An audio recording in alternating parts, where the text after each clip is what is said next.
do the things that you have to do in school, but your mind is it's not all there, you understand? Nobody can tell me what to do with my own body, what I can eat, drink, or smoke. This is a free country, and nobody has the right to take away my constitutional rights. That could be a fact if you were the only one affected by what you do. But the Constitution and the laws that came out of it were designed to protect the individual and the group from irresponsible individuals, which is why there are speeding laws, building safety laws, pure food laws, pure drug laws, laws to protect your money, laws to protect children, laws to protect the aged, and even a law to protect you from taking your own life.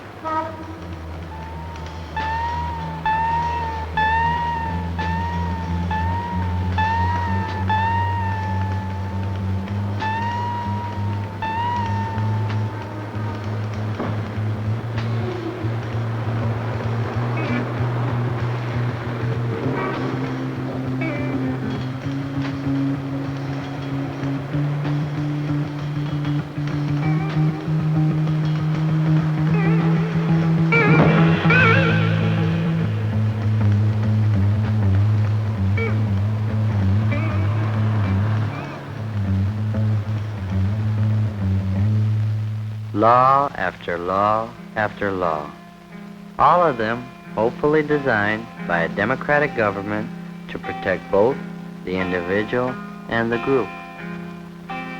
From aspirin to the latest vaccines, the manufacture and control of all drugs is government supervised.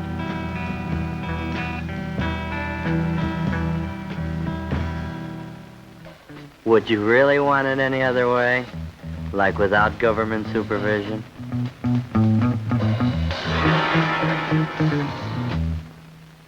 As a drug, marijuana comes under the supervision of the federal and state governments. It is the assigned work of the police to enforce the law. It is not something they dreamed up on their own. From the Ten Commandments to the Constitution, man has made laws to protect him from hurting himself in the common interest of the group called society.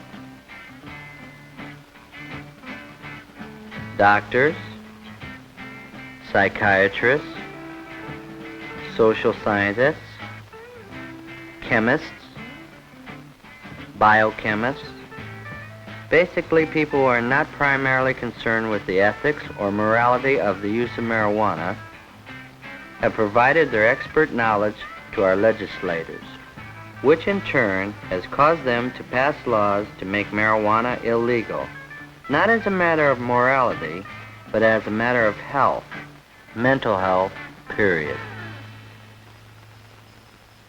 I think it's terrible that the American people have accepted a law that makes smoking a harmless weed illegal.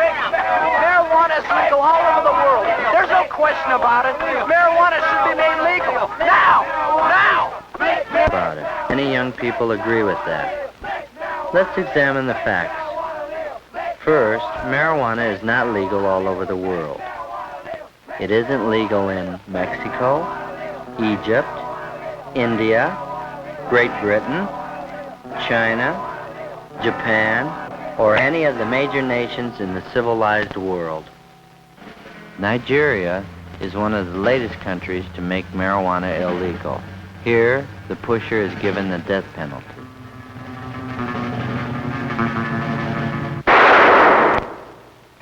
Though more and more teenagers commit crimes while up on grass, this is not the major problem. However, grass as a factor in crime must not be overlooked, especially in that percentage of unstable and aggressive types and those who wind up in trouble with the law because of something done while they are high on pot.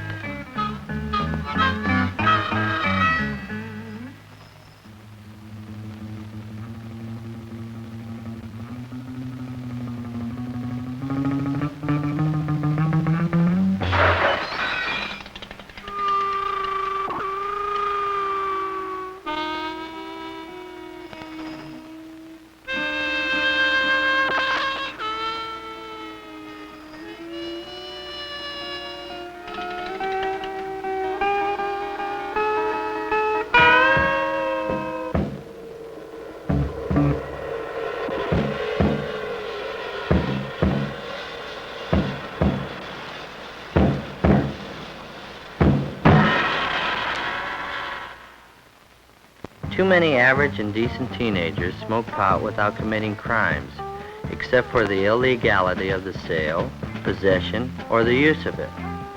So, why not make it legal? Why not bring it out in the open and make it legal in America? It's just that there are too many unstable people in America who would become emotionally dependent on marijuana and end up as non-functioning weed heads.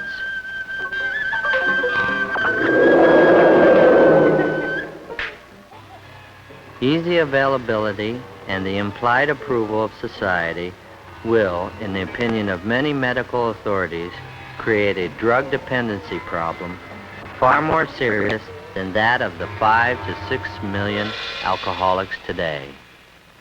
If the acknowledged effect of marijuana is much greater than alcohol, it becomes easy to see why the emotionally unstable and immature may turn to marijuana in even greater numbers than to alcohol, and eventually go to more dangerous drugs in the form of LSD, pills, and heroin. Who, me? Who, me? Who, me? Who, me? It's possible. Who, me? And that's the problem. You can never tell who is so stable and so emotionally secure that they will not become dependent on marijuana or other drugs for pleasure and full-time escape. What's the matter? I'm feeling good. Nothing, baby. Nothing.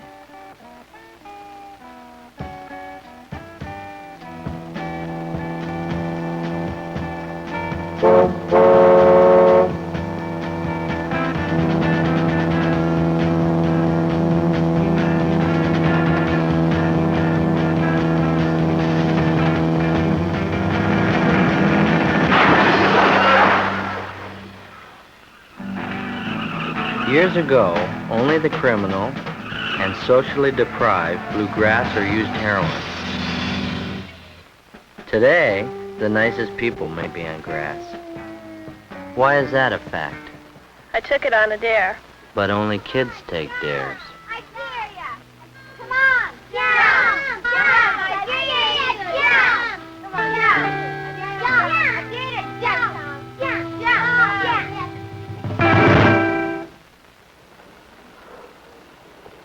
Man, everybody blows pot. But everybody doesn't blow. I don't want it, man. I don't want it. Take a hit. No, I don't want it. I don't want it. No.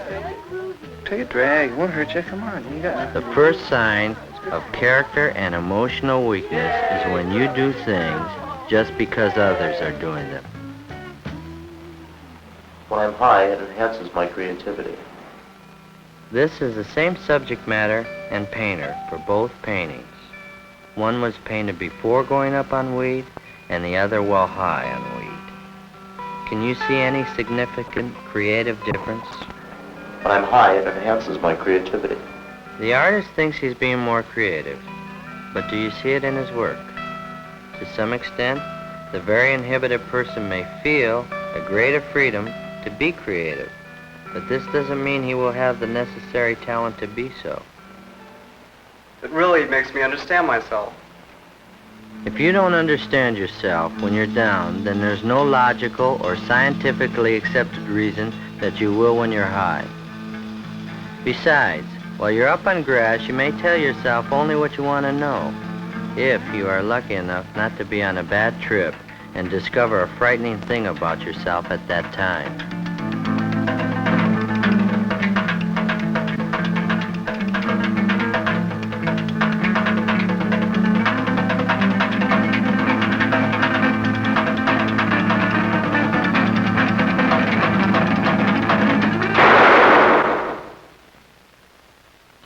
Let's face it, the reasons we've heard for blowing grass up to now are like an iceberg. What about the underlying reasons that are like the 90% of the iceberg you never see? The reasons below the surface that makes teenagers get so hung up on marijuana in spite of what their parents say and in spite of the big risk of being busted.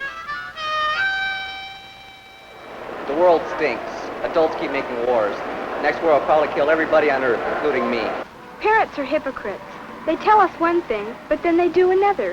Why don't they practice what they preach? Why are adults so hung up with making money? That's all they think about. School's a real bummer. Dull teachers, dull subjects. I just can't wait to get out. Why can't we dress the way we want in school? Sure, we're old enough to be drafted, but we're not old enough to vote. Why are they always treating us like children? Adults never have time to listen to us. And when they do, they just don't think what we're saying. If adults like to make war so much, why don't they go and fight in them? I'm better educated than either of my parents, but they don't listen to me. How can I plan for the future with the draft waiting for me? Why don't you come back some other time when everything is all right with us? And in the meantime, I'll do what I want to do here, and you do what you want to do where you live. Dig? Why shouldn't I smoke grass? Why shouldn't I live now and have all the fun I can?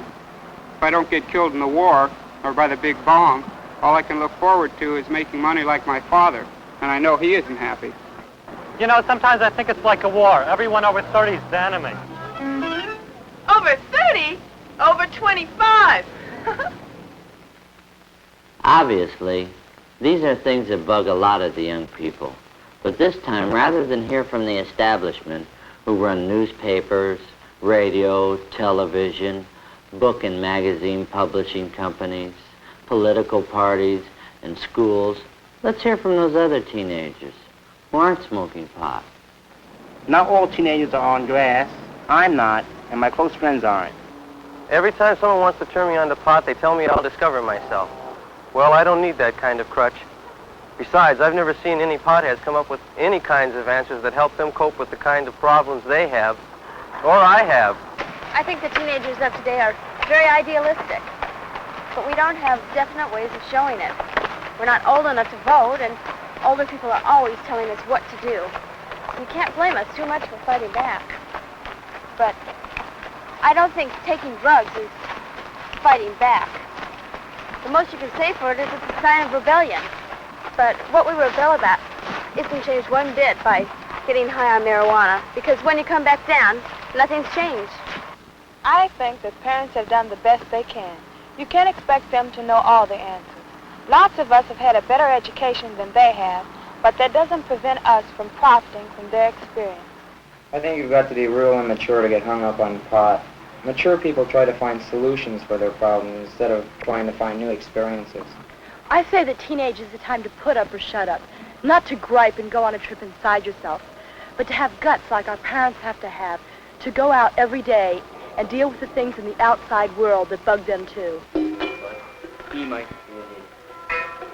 I know my parents are too hung up on making money and putting on a show for the neighbors, but that doesn't mean I have to put down money completely, because maybe now I don't need much, but when I get married, I'm going to have money for my family too.